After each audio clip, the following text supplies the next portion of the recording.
YSR Congress party అధినేత Shri YS Jaganmohan Reddy గారి పిలుపు మేరకు ఈ రోజున అన్నమయ్య జిల్లా మదనపల్లిలో ఎంపీ ముందుగా పెద్దిరెడ్డి మిథున్ రెడ్డి అన్న పిలుపు మేరకు, అలాగే ఇక్కడ సమన్వయకర్తగా ఉన్నటువంటి నిసారన్న పిలుపు మేరకు ఇవాళ వెన్నుపోటు దినంలో పాల్గొనడం జరిగింది. అంటే 1994 ఎన్నికల తర్వాత శ్రీ నారా చంద్రబాబు నాయుడు గారు ఆయన సొంత మామగారు అయినటువంటి నందమూరి తారక రామారావు గారికి వెన్నుపోటు పొడిచారట అని అప్పట్లో మేము విన్నాం. అంటే ఇప్పుడు మా వయసు ఉన్న వాళ్ళం అప్పుడు విన్నాం. అప్పటి నుంచి ఇప్పటి వరకు కూడా, అంటే మొన్న జరిగినటువంటి 2024 ఎన్నికల తర్వాత ప్రజలకి ఆయన పొడిచిన వెన్నుపోటుతో సహా కలిపి ప్రత్యక్షంగా చూస్తున్నాం.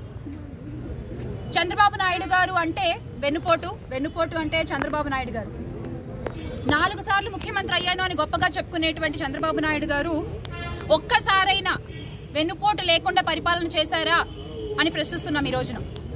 ఈ రోజున దేని నుంచి మొదలు పెట్టాలి అర్థం కావట్లేదు. అంటే పసికందుల దగ్గర నుంచి రక్షణ కల్పించలేని ఈ కూటమి ప్రభుత్వం ఆడపిల్లలకి పొడిచిన వెన్నుపోటు దగ్గర నుంచి మొదలు పెట్టాలా?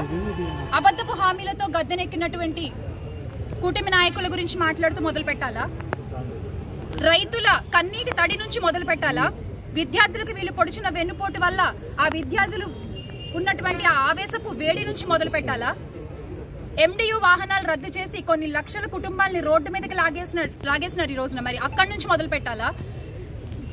లేకపోతే DSC అభ్యర్థుల్ని అతి దారుణంగా వెన్నుపోటు పొడిచారు, అక్కడి నుంచి మొదలు పెట్టాలా? ఇలా చెప్పుకుంటూ పోతే దేని నుంచి మొదలు పెట్టాలో తెలియనటువంటి పరిస్థితి.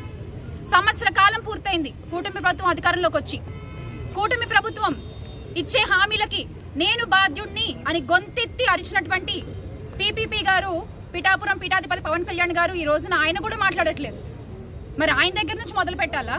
ఏంటిది అంటే మీరు నోటికొచ్చిన హామీలు ఇచ్చేస్తాము, అలవి కాని హామీలు చెప్పుకుంటూ వచ్చేస్తాము, ప్రజలు మమ్మల్ని నమ్మేస్తారులే, మేము గద్దెనెక్కేసాంలే, ఇంకేంటి వాళ్ళని పట్టించుకోవాల్సిన అవసరం లేదులే అని అనుకుంటే మాత్రం ప్రజల పక్షాన నిలబడి ప్రశ్నించేటువంటి పార్టీ వైఎస్ఆర్ కాంగ్రెస్ పార్టీ ఒకటి ఉంది అని మీరు ఖచ్చితంగా గుర్తుపెట్టుకోవాల్సిన విషయం. మీరు మర్చిపోతే మీకు గుర్తు చేయడానికి మా పార్టీ కార్యకర్తలు పల్లె పల్లెలో, మండలంలో, గ్రామంలో, వాడలో ప్రతి చోట ఉంటారు. ఈ రోజున వైఎస్ఆర్ కాంగ్రెస్ పార్టీ కార్యకర్తకి ఎదురు నించుని మాట్లాడలేనటువంటి పరిస్థితుల్లో కూటమి ప్రభుత్వం ఉంది. ఈ రోజున 10వ తరగతి విద్యార్థులకు కూడా అంత దారుణంగా మోసం జరిగింది. వాళ్ళని బడికెళ్లే పిల్లల్ని కూడా వెన్నుపోటు పొడిచింది ఈ కూటమి ప్రభుత్వం. ఈ రోజు అసలు అవినీతి గురించి చెప్పుకున్నట్లయితే కోట్లు విలువ చేసే భూమిని 99 పైసలు కట్టబెట్టేస్తున్నారు. ఇలా చెప్పుకుంటూ పోతే చాలా ఉన్నాయి. మీకు నేను విత్ ప్రూఫ్స్ మాట్లాడుతున్నాను. ఇగో చూడండి, ఆ పాప వాళ్ళ పత్రికల్లోనే ప్రచురించారు, ఈనాడులోనే ప్రచురించారు. ఈ పాప 10లో ఫెయిల్ అయ్యి సబ్జెక్టుకు పునఃమూల్యాంకనంలో 96 మార్కులు తెచ్చుకుంది. కానీ ఈ పాపకి అప్పటికే IITలో అప్లై చేసుకునేటువంటి టైం అయిపోవడం వల్ల ఇప్పుడు ఆ పాపకి అడ్మిషన్ లేదు. మార్క్సే కనుక కరెక్ట్గా దిద్దుంటే గనక ఆ పాప భవిష్యత్తు ఈరోజు ప్రశ్నార్థకంగా ఉండేదా? ఆ పాపకు నచ్చిన కోర్సు నచ్చిన టైంకి జాయిన్ అయ్యేది మీరు కరెక్ట్గా పేపర్లు దిద్దుంటే. ఈ రోజున పేపర్లు ఇలా తప్పుదిద్దారు కదా అని జగన్మోహన్ రెడ్డి గారు ప్రశ్నిస్తే లోకేష్ గారు చాలా హాస్యాస్పదంగా దానికి రిప్లై పెట్టారు. ఒక విద్యాశాఖ మంత్రిగా ఉండి మీరు ఇవ్వాల్సిన రిప్లై అది కాదు లోకేష్ గారు. ఏదో సామెత చెప్పినట్టుంది, నిజంగానే పనిమంతుడు పందిరేస్తే తాటకి తగిలి ఊరిపోయిందంట. అలా ఉంది ఈ రోజున కూటమి ప్రభుత్వం. అలాగే మీరు చూసుకున్నట్లయితే ఆ రోజు ఎన్ని అబద్ధపు ప్రచారాలు చేశారు వాళ్ళు. 14 లక్షల కోట్ల అప్పులు అన్నారు, కానీ వాస్తవం 3.39 లక్షల కోట్లు మాత్రమే. విశాఖలో 25,000 కేజీల డ్రగ్స్ అన్నారు, కానీ అది డ్రగ్స్ కాదు, డ్రై ఈస్ట్ అని మళ్ళీ వాళ్ళు ప్రూవ్ చేశారు. రేషన్ బియ్యం తరలిస్తున్నారు, సీజ్ ద షిప్ అంటూ అప్పో మామూలు హడావుడు చేయలేదు మన ఉప ముఖ్యమంత్రి గారు అయితే. కానీ అలాంటిది ఏమీ లేదు. ఆపినందుకు మళ్ళీ 7 కోట్లు ఫైన్ పడింది. ఇది ఎవరు కడతారు? ప్రజల సొమ్మే కదా. ఆ తర్వాత తిరుమల లడ్డు అంటే దేవుణ్ణి కూడా రాజకీయాల్లో పావుగా వాడుకున్నటువంటి ఈ కూటమి ప్రభుత్వం ఆ దేవుడికి సైతం వెన్నుపోటు పొడుస్తుంది అని ఈరోజు మేము ఇక్కడి నుంచి చాలా గట్టిగా అడుగుతున్నాము. దానికి ఖచ్చితంగా మీరు సమాధానం చెప్పి తీరాలి. ఆ దేవుడు రాజకీయాలు వద్దు. సుప్రీంకోర్టు కూడా చెప్పారు మీరు ఇలాంటివి చేయడం అలవి కాదు అని.